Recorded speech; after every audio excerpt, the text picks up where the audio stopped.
Welcome to the Leo. కూటమి ప్రభుత్వం వచ్చిన తర్వాత చంద్రబాబు గారి కృషి ఫలించింది.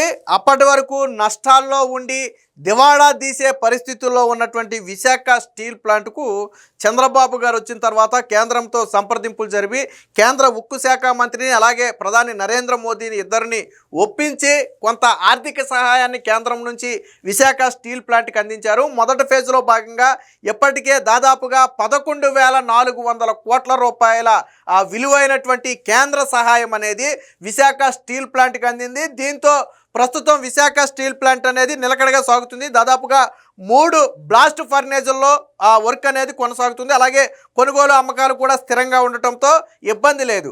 అయితే దీన్ని మరింత ముందుకు తీసుకువెళ్లేందుకు, మరింత లాభాల బాట పట్టించేందుకు కేంద్ర ప్రభుత్వం మరొకసారి సహాయం చేయడానికి సిద్ధమైంది. దాదాపుగా 8,097 కోట్ల రూపాయలను విశాఖ స్టీల్ ప్లాంట్కి ఇవ్వడానికి కేంద్ర ఆమోదం అయితే ఆల్మోస్ట్ తెలిపినట్టే. ఎందుకంటే కేంద్ర ఉక్కు శాఖ మంత్రి దీని మీద సంతకం చేసి కేంద్ర ఆర్థిక శాఖ వద్దకైతే ఈ ఫైల్ను పంపారు.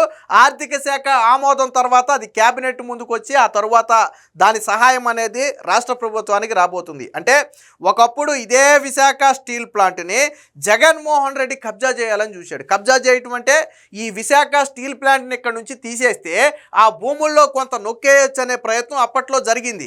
కేంద్రం కూడా విశాఖ స్టీల్ ప్లాంట్ను ప్రైవేటీకరణ చేసే ప్రపోజల్ తీసుకొస్తే దానికి జగన్మోహన్ రెడ్డి తల ఊపి రాష్ట్ర ప్రభుత్వం నుంచి కావాల్సిన సహాయ సహకారాలు అందిస్తామని చెప్పాడు. ఈ మాట స్వయంగా అప్పట్లో కేంద్ర మంత్రులే చెప్పారు. అసలు విశాఖ స్టీల్ ప్లాంట్ ప్రైవేటీకరణకు జెండా ఊపిందే మీ ముఖ్యమంత్రి జగన్మోహన్ రెడ్డి అని చెప్పి అప్పట్లో కేంద్ర మంత్రులు చెప్పారు. అలాగే మాజీ సీఎస్ ఎల్వి సుబ్రహ్మణ్యం కూడా ఒక బాంబు పేల్చారు. గతంలో మీకు గుర్తుండే ఉంటుంది. విశాఖ స్టీల్ ప్లాంట్ భూముల్లో రాజధాని కడితే ఎలా ఉంటుంది, అక్కడ స్టీల్ ప్లాంట్ తీసేసి రాజధాని కడితే సరిపోతుంది కదా, 2,000 ఎకరాల్లో అద్భుతమైనటువంటి రాజధాని కట్టొచ్చని అప్పట్లో జగన్మోహన్ రెడ్డి ఆలోచన వచ్చి బయట చెప్తే షాక్ అయిపోయారంట అధికారులు కావచ్చు, అక్కడున్న సరే రాజకీయ నాయకుల సంగతి పక్కన పెడితే అక్కడ ఉన్నటువంటి అధికారులందరికీ ఒకసారి బుర్ర పాడైపోయిందంట. విశాఖ స్టీల్ ప్లాంట్ తీసేయటం ఏంటి, అక్కడ రాజధాని కట్టడం ఏంటని వాళ్ళకి కొద్దిసేపు ఏం అర్థం కాలేదంట. అంటే జగన్ జోక్ చేస్తున్నాడా నిజంగా చెప్తున్నాడా కూడా వాళ్ళకి అర్థం కాల. కానీ జగన్ ఉద్దేశం అదే, విశాఖ స్టీల్ ప్లాంట్ భూములను ఎలాగైనా సరే వశపరుచుకోవాలి, విశాఖ స్టీల్ ప్లాంట్ని బలంగా అక్కడి నుంచి లేపాలి అని బలంగా కోరుకున్నటువంటి వ్యక్తి జగన్మోహన్ రెడ్డి.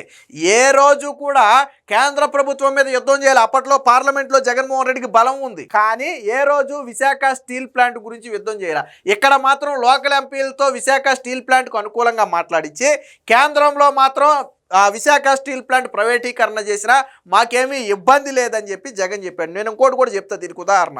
గతంలో విశాఖ స్టీల్ ప్లాంట్ ఉద్యోగులు కానీ వాళ్ళు ఏం చేశారంటే, విశాఖ స్టీల్ ప్లాంట్ యాజమాన్యం ఏం చేసిందంటే జగన్మోహన్ రెడ్డి దగ్గరికి ఒక ప్రపోజల్ పంపింది. ఏమని, అప్పుడు వీళ్ళకి ముడి సరుకు కొనటానికి అమౌంట్ అనేది విశాఖ స్టీల్ ప్లాంట్కి దొరకల. సో వాళ్ళు తీవ్ర ఇబ్బందులు పడ్డారు. అదే సమయంలో వీళ్ళు చేసినటువంటి ఐరన్ బయటికి కూడా పెద్దగా వెళ్ళాల. అప్పుడు వీళ్ళు ఏం చేశారంటే, మేము ముడి సరుకు కొనుక్కుంటే మరికొంత ఉత్పత్తి చేయడానికి మాకు అవకాశం ఉంటుంది, స్టీల్ ఉత్పత్తి చేయడానికి. కాబట్టి రాష్ట్ర ప్రభుత్వం నుంచి ముందు కొంత సహాయం చేయండి, ఒక 300 కోట్లో 400 కోట్లో 500 కోట్లో కొంత ఆర్థిక సహాయం చేయండి. ఆ తరువాత మీరు ఆల్రెడీ రాష్ట్ర ప్రభుత్వ ఆధ్వర్యంలో చేపట్టే ప్రాజెక్టులకు ఆ విలువైనటువంటి ఐరన్ను మేము ఇచ్చేస్తామని చెప్పారు. బాగుంది కదా. ముందు రాష్ట్ర ప్రభుత్వం కొంత ఆర్థిక సహాయం చేసిన తర్వాత దాని విలువైనటువంటి ఐరన్, అది జగనన్న కాలనీలకు కావచ్చు లేదా రాష్ట్ర ప్రభుత్వం ఆధ్వర్యంలో చేపట్టే ఇతర ప్రాజెక్టులకు కావచ్చు, వాళ్ళు ఆ రూపంలో ఐరన్ ఇచ్చేస్తామని చెప్పారు. సో మరి బాగుంది కదా. కానీ జగన్ మాత్రం ₹1 ఇవ్వటానికి కూడా ససేమిరా అన్నాడు. ఆ ప్రపోజల్ని పూర్తిగా తిరస్కరించాడు. మీరు కావాలంటే విశాఖ స్టీల్ ప్లాంట్లో పనిచేసిన ఎంప్లాయీస్ ఎవరన్నా పై స్థాయిలో ఉంటే ఒకసారి అడగండి. వాళ్ళు షాక్ తిన్నారంట. సరే జగన్మోహన్ రెడ్డి ఎందుకు తిరస్కరిస్తాడులే, అట్లీస్ట్ 100-150 కోట్ల రూపాయలు వచ్చినా కానీ అది ముడి సరుకుకు ఉపయోగపడుతుంది అని వాళ్ళు భావిస్తే జగన్ ససేమిరా అన్నాడంట. విశాఖ స్టీల్ ప్లాంట్ నుంచి ఉక్కు కొనలేదు, వాళ్ళకి రూపాయి సహాయం చేయడానికి జగన్ ఒప్పుకోరా. కానీ ఇప్పుడు రాష్ట్ర ప్రభుత్వ ప్రాజెక్టులకు విశాఖ స్టీల్ ఉక్కునే వాడుతున్నారు. రాష్ట్ర ప్రభుత్వం విశాఖ స్టీల్నే తీసుకుంటుంది. మన దగ్గర ఒక ప్లాంట్ ఉండి మన ఉక్కును మనం వదిలేసి బయట ఎక్కడో ఎందుకు తీసుకోవాలా? సో రాష్ట్ర ప్రభుత్వం తీసుకుంటుంది. ఒక పక్క కేంద్రం నుంచి కావాల్సిన సహాయ సహకారాలు అందిస్తూనే మరో పక్క రాష్ట్ర ప్రభుత్వం తన కొంత చేయూతనిస్తుంది. అలాగే రాష్ట్ర ప్రభుత్వం కూడా కొంత విశాఖ స్టీల్ ప్లాంట్ దీనికోసం కొంత అమౌంట్ను కూడా బడ్జెట్లో కేటాయించడం జరిగింది. అంటే ఎలాంటి పరిస్థితుల్లో ఉన్నటువంటి స్టీల్ ప్లాంట్ను ఎలా తీసుకొచ్చారో చూడండి. ఇప్పుడు రాబోయే ఈ 8,097 కోట్లు ఆల్రెడీ కుమారస్వామి ఎవరైతే ఉక్కు మినిస్టర్ ఉన్నారో, సెంట్రల్ ఉక్కు మినిస్టర్, ఆయన ఓకే చేసేశారు. సో ఇప్పుడు ఫైనాన్స్ మినిస్టర్ దగ్గర ఉంది అది. సో అక్కడ కన్నా క్లియర్ అయిపోతే క్యాబినెట్ ముందుకు వచ్చి ఆల్మోస్ట్ మనకైతే ఒకవేళ ఈ 8,000 కోట్లు కన్నా విశాఖ స్టీల్ ప్లాంట్కు చేరితే వారికి మరింత ఊతమవుతుంది, మరింత ఎక్కువగా ఉత్పత్తి చేయడానికి కావచ్చు, మరిన్ని బ్లాస్టులను ముందుకు తీసుకెళ్ళడానికి కావచ్చు వాళ్ళకి చేయూతగా ఉంటుంది. సో ఖచ్చితంగా సుపరిణామం. అంటే ఈ రెండో ఫేజ్ గన విశాఖ స్టీల్ ప్లాంట్కి వస్తే దాదాపుగా కేంద్రం నుంచి 20,000 కోట్ల రూపాయల సాయం విశాఖ స్టీల్ ప్లాంట్కి వచ్చినట్టుగా అవుతుంది. ఇప్పటికే 11,440 కోట్లు సుమారు ఆల్రెడీ విశాఖ స్టీల్ ప్లాంట్కి లబ్ధి చేకూరింది. అది చేకూరింది కాబట్టే ఈ రోజు వాళ్ళ పని వాళ్ళు చేసుకోగలుగుతున్నారు. నిరాటంకంగా అందరికీ పని దొరుకుతుంది, జీతాలు అందుతున్నాయి, ముడి సరుకు కొనుక్కోగలుగుతున్నారు, అలాగే వీళ్ళ దగ్గర తయారైనటువంటి మెటీరియల్ అంతా కూడా బయటకు వెళుతుంది. సో ఇది ఖచ్చితంగా ఇది శుభపరిణామం. దీనికి సంబంధించిన వార్త కూడా ఒకటి వచ్చింది, చూద్దాం. వైజాగ్ స్టీల్ ప్లాంట్ కు మరొక 8,000 కోట్ల సాయానికి కేంద్రం సిద్ధం, ఉక్కు శాఖ మంత్రి ఆమోదం. కేంద్ర ప్రభుత్వం గత ఏడాది ప్రకటించిన 11,000 కోట్ల ఆర్థిక ప్యాకేజీతో గాడిలో పడిన విశాఖపట్నం స్టీల్ ప్లాంట్ కార్యకలాపాలను సుస్థిరంగా మార్చేందుకు మరొక 8,097 కోట్ల రూపాయల ఆర్థిక సహాయం చేయడానికి కేంద్రం సిద్ధమైంది.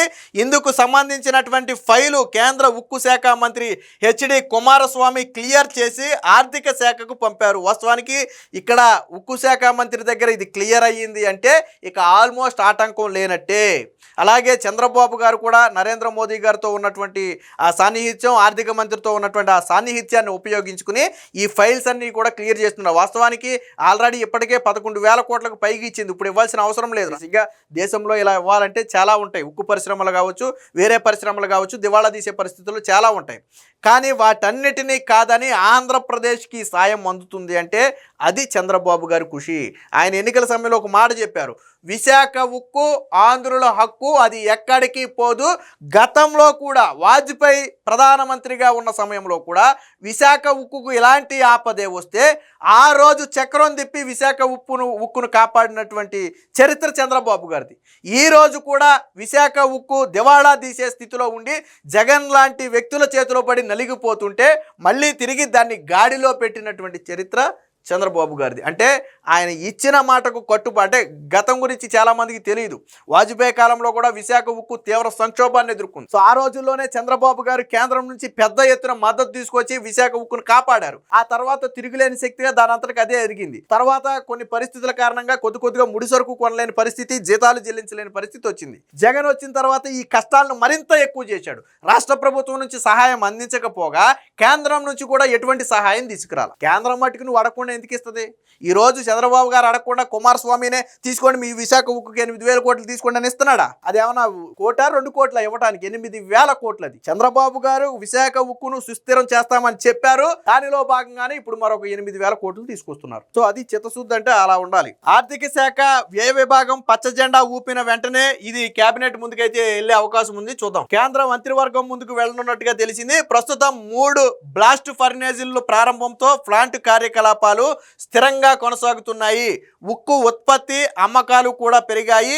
ఇది ఇలాగే దీర్ఘకాలం కొనసాగేందుకు అవసరమైనటువంటి చేయూతను అందించేందుకు కేంద్ర ప్రభుత్వం 2వ దశ ప్యాకేజీలో భాగంగా 8,097 కోట్లు అందించడానికి సిద్ధమైనట్లుగా అధికార వర్గాలు తెలిపాయి. రాష్ట్రంలో కూటమి అధికారంలోకి రాగానే కేంద్రంతో సంప్రదింపులు జరపడంతో తొలి దశలో 11,440 కోట్ల రూపాయల ప్యాకేజీ అందింది. అందులో 10,300 కోట్ల రూపాయలు అనేది ఈక్విటీ రూపంలో ఉంటే మరొక 1,140 కోట్ల రూపాయలు అనేది వర్కింగ్ క్యాపిటల్ రుణాలను 7% నాన్ క్యుములేటివ్ రీడబుల్గా మార్చడానికైతే ఉపయోగించారు. మొత్తంగా ఇప్పటికే 11,440 కోట్లకు ఇప్పుడు అదనంగా ఒక 8,097 కోట్లు కన్నా ఈక్విటీ రూపంలో కూడా సమకూర్చాలని కేంద్రం నిర్ణయించింది. ఇది కన్నా వస్తే ఖచ్చితంగా విశాఖ ఉక్కుకు అతిపెద్ద ఉపశమనం. ఇప్పటికే స్థిరంగా ఉన్నటువంటి కార్యకలాపాలు మరింత సుస్థిరంగా మారటంతో పాటు భవిష్యత్తులో ఎటువంటి ఇబ్బందులు లేకుండా ఈ స్టీల్ ప్లాంట్ను నడపడానికి అవకాశం అయితే ఉంటుంది. ఏది ఏమైనా మొత్తంగా చంద్రబాబు గారు ఇచ్చిన మాటకు కట్టుబడి ఈ రోజు విశాఖ స్టీల్ ప్లాంట్ను లాభాల బాట పట్టించడమే కాకుండా గాడిలో పెట్టిన ఘనత ఖచ్చితంగా చంద్రబాబు గారిదే. ఆ రోజు అమ్మేయాలి, అక్కడ భూముల్లో రాజధాని కట్టాలి అనే పరిస్థితి నుంచి ఈరోజు విశాఖ ఉక్కు ఆంధ్రుల హక్కు, అక్కడ పనిచేసే ఒక్కరికి దాని మీద హక్కు ఉంటుంది. రాష్ట్రం ఉన్నంతకాలం విశాఖ స్టీల్ ప్లాంట్ ఉంటుంది, దాని మీద ఎవరు చేయవేయలేరని ఒక రకంగా ఏదైతే ఈ విశాఖ స్టీల్ ప్లాంట్ ప్రైవేటీకరణని ఇటీవల కూడా జగన్మోహన్ రెడ్డి కొద్దిగా స్టార్టింగ్లో ఎగిరాడు, కూటమి ప్రభుత్వం వచ్చిన కొత్తలో ఎగిరాడు. దానికి స్వయంగా కుమారస్వామి ఆంధ్రప్రదేశ్ వచ్చి విశాఖ స్టీల్ ప్లాంట్ను పరిశీలించిన తర్వాత స్వయంగా ఆయనే ఒక ప్రకటన చేశాడు. మా దగ్గర విశాఖ స్టీల్ ప్లాంట్ ప్రైవేటీకరణ ప్రపోజల్ లేదు.